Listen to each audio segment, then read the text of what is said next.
ഓരോ പ്രദേശങ്ങളിലെയും പുതിയ പുതിയ തിയേറ്റർ അപ്ഡേറ്റുകളും ഷോപ്പിംഗ് മാളിന്റെ അപ്ഡേറ്റുകളൊക്കെ പറയുന്ന സമയത്ത് ഈ ഒരു സ്ഥലത്ത് എന്തെങ്കിലുമൊക്കെ വരുന്നുണ്ടോ ബ്രോ എന്ന് ചോദിച്ചിട്ട് ഒരുപാട് കമന്റുകൾ വരാറുണ്ട്. അതിൽ കുറച്ച് കമന്റ്സുകളൊക്കെ ഞാനിവിടെ വെച്ചേക്കാം കേട്ടോ. അപ്പോൾ വേറെ എവിടെയും അല്ല, നമ്മുടെ പത്തനംതിട്ട അടൂരിനെ പറ്റിയിട്ടാണ് ആൾക്കാർ നിരന്തരമായിട്ട് കമന്റ്സിൽ ഇങ്ങനെ ചോദിക്കുന്നത് കേട്ടോ.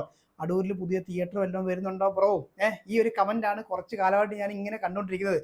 ഞാൻ എന്ത് പറയാനാണ് മക്കളെ. എന്തെങ്കിലുമൊക്കെ ഉണ്ടെങ്കിലല്ലേ നമുക്ക് എന്തെങ്കിലുമൊക്കെ പറയാനായിട്ട് പറ്റത്തുള്ളൂ. അപ്പോൾ നമ്മുടെ ഈ ഒരു പത്തനംതിട്ട അടൂരിന്റെ കാര്യം പറയുകയാണെങ്കിൽ, അടൂർ പറക്കോട് ആയിട്ട് നമുക്കൊരു ഒരു കുറേ വർഷങ്ങൾ മുന്നേ ഒരു 5-6 തിയേറ്റേഴ്സ് ഒക്കെ ഉണ്ടായിരുന്നു. പക്ഷേ നിലവിൽ നമ്മൾ ഇപ്പോൾ നോക്കുന്ന സാഹചര്യത്തിൽ തിയേറ്റേഴ്സ് ഒന്നും പ്രവർത്തിക്കുന്നില്ല എന്നുള്ളതാണ് സത്യം. അപ്പോൾ നിങ്ങളുടെ മനസ്സിലേക്ക് ഒരു തിയേറ്ററിന്റെ പേര് വരും, അതിനകത്ത് കുറച്ച് കാര്യങ്ങളൊക്കെ സംഭവിക്കാനായിട്ടുണ്ട് കേട്ടോ. അപ്പോൾ അതുകൊണ്ട് ഇപ്പോൾ നിലവിലെ അവസ്ഥയിൽ ഒരു തിയേറ്ററും പ്രവർത്തിക്കുന്നില്ല എന്ന് തന്നെയാണ് നമുക്ക് പറയാനായിട്ടുള്ളത്. പിന്നെ നമ്മളൊക്കെ ഓരോ തിയേറ്ററുകളെ പറ്റി വിമർശിക്കുന്നതിന് ഒരു ഒരു പരിധി ഉണ്ടല്ലോ. ഒരു മിനിമം നിലവാരം വെച്ചിട്ടാണ് നമ്മൾ സാധാരണ തിയേറ്ററുകളെ വിമർശിക്കാറുള്ളത്. പക്ഷേ നമ്മുടെ ഈ ഒരു അടൂർ തിയേറ്ററുകളെ പറ്റിയിട്ട് ഈ കഴിഞ്ഞ കുറേ അധികം വർഷങ്ങളായിട്ട് നിങ്ങൾ സോഷ്യൽ മീഡിയ നോക്കിക്കഴിഞ്ഞു കഴിഞ്ഞാൽ എൻ്റെ മോനെ വലിച്ച് കീറി ഒട്ടിക്കുന്ന പോസ്റ്റുകളൊക്കെയാണ് വന്നുകൊണ്ടിരിക്കുന്നത്. അപ്പോൾ അതുകൊണ്ട് തന്നെ അവിടുത്തെ തിയേറ്റർ ഓണേഴ്സിന് നല്ല പ്രഷറുണ്ട് എന്നുള്ളത് ഒരു വാസ്തവമാണ്. മികച്ച തിയേറ്ററുകളായിട്ട് വന്നില്ല എന്നുണ്ടെങ്കിൽ നല്ല പണി കിട്ടും എന്ന് ചുരുക്കം. ഓക്കെ, അതിൻ്റെ ഒരു കാര്യം എന്ന് വെച്ച് കഴിഞ്ഞാലേ, പണ്ട് പത്തനംതിട്ടയിലെ ഒരു മെയിൻ റിലീസിങ് സെന്റർ ആയിരുന്നു അടൂർ എന്ന് പറഞ്ഞു കഴിഞ്ഞാൽ. അപ്പോൾ അത്രയധികം തിയേറ്റർ ലവേഴ്സും സിനിമ ലവേഴ്സും ഒക്കെ ഉള്ളൊരു ഏരിയ ആയിരുന്നു. ആ ഒരു ഏരിയ ആണ് ഇപ്പം ഏതാണ്ട് ഈ ഒരു അവസ്ഥയിലേക്ക് എത്തി നിൽക്കുന്നത് കേട്ടോ. അപ്പോൾ എന്തായാലും ഒരു വലിയ വലിയ അപ്ഡേറ്റ്, കുറച്ച് ഇൻഫർമേഷൻസ് ഒക്കെ നിങ്ങളിലേക്ക് എത്തിക്കാനായിട്ടുണ്ട്. അപ്പോൾ അതൊരു അടിപൊളി അപ്ഡേറ്റ് തന്നെയാണ് കേട്ടോ. അപ്പോൾ അതിൻ്റെ കാര്യങ്ങളൊക്കെ നമുക്ക് പറയാം. അപ്പോൾ ഏത് തിയേറ്ററാണെന്ന് ചോദിക്കുവാണെങ്കിൽ, ഒരു പുതിയ മൾട്ടിപ്ലക്സ് തിയേറ്റർ നമ്മുടെ പത്തനംതിട്ട അടൂരിലേക്ക് വരാനായിട്ട് പോവുകയാണ്. നിങ്ങൾക്ക് അറിയാവുന്ന തിയേറ്റർ തന്നെയാണ് നമ്മുടെ നാദം നയനം തിയേറ്റർ. കുറച്ച് വർഷങ്ങളായിട്ട് പറയുകയാണെങ്കിൽ ഏതാണ്ട് 5 വർഷത്തോളമായി ഇപ്പോൾ തിയേറ്റർ അടച്ചിടാൻ തുടങ്ങിയിട്ട്.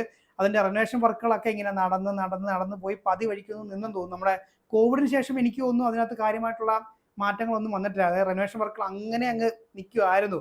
അപ്പോൾ അതിന് കുറച്ച് മാറ്റങ്ങളൊക്കെ വന്നിട്ടുണ്ട് കേട്ടോ. അപ്പോൾ അതിൻ്റെ റെനോവേഷൻ വർക്ക് വീണ്ടും റീസ്റ്റാർട്ട് ചെയ്തിട്ടുണ്ട് എന്നാണ് നമുക്ക് കിട്ടിയിരിക്കുന്ന അപ്ഡേറ്റ്. അപ്പോൾ എന്തൊക്കെ മാറ്റങ്ങളാണ് നമ്മുടെ അടൂർ നാദം നയനം തിയേറ്ററിൽ വരാനായിട്ട് പോകുന്നത് എന്ന് ചോദിക്കുകയാണെന്നുണ്ടെങ്കിൽ, ഞാൻ പറഞ്ഞായിരുന്നല്ലോ ഒരു മൾട്ടിപ്ലക്സ് തിയേറ്റർ തന്നെയാണ്.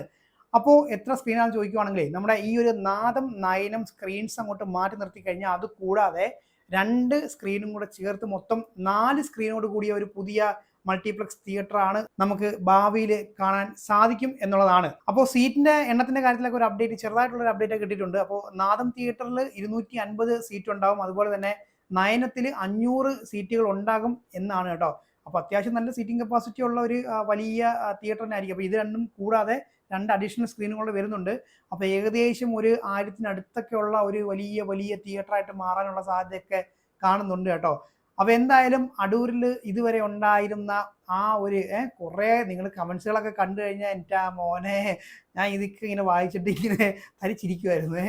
ഇത്രയൊന്നും നമ്മൾ വിമർശിക്കാറില്ല. കാര്യം അതുപോലത്തെ വെച്ചലക്കുന്ന കമൻറ്റുകളൊക്കെയാണ് ഫേസ്ബുക്കിലൊക്കെ കാണാനായിട്ട് പറ്റിയത് കേട്ടോ. അപ്പോൾ അതുകൊണ്ട് ഒരു മെച്ചപ്പെട്ട തിയേറ്റർ അടൂർ വന്നില്ല എന്നുണ്ടെങ്കിൽ വീണ്ടും ആൾക്കാർ ഇതുപോലെ എടുത്തിട്ട് അലക്കും എന്നുള്ള കാര്യം ഉറപ്പാണ്. അപ്പോൾ എന്തായാലും നമ്മുടെ ഭാവിയിലുള്ള അടൂർ നാദം നയനം തിയേറ്ററിൽ നമുക്ക് ബെറ്റർ പ്രൊജക്ഷനും അതുപോലെ തന്നെ സൗണ്ട് ഫോർമാറ്റും ഒക്കെ പ്രതീക്ഷിക്കാൻ പറ്റുന്ന ഒരു കാര്യം തന്നെയാണ് കേട്ടോ. അപ്പോൾ ഇതിൻ്റെ കൂടുതൽ അപ്ഡേറ്റുകൾ നമുക്ക് വരും വീഡിയോകളിലായിട്ട് ചെയ്യാം. നമുക്ക് ഇൻഫർമേഷൻ കിട്ടുന്നതനുസരിച്ചിട്ട് നമുക്ക് ചെയ്യാം. എൻ്റെ ഇൻബോക്സ് ഇപ്പോൾ ഫുള്ളാണ് കേട്ടോ. ഫേസ്ബുക്കിൻ്റെ കാര്യം ഒരുപാട് പല പ്രദേശങ്ങളിലെയും പല ഏരിയകളിലുള്ള ഷോപ്പിംഗ് മാളുകളും തിയേറ്ററുകളുടെയും മെസ്സേജുകൾ കൊണ്ട് നിറഞ്ഞിരിക്കുകയാണ്.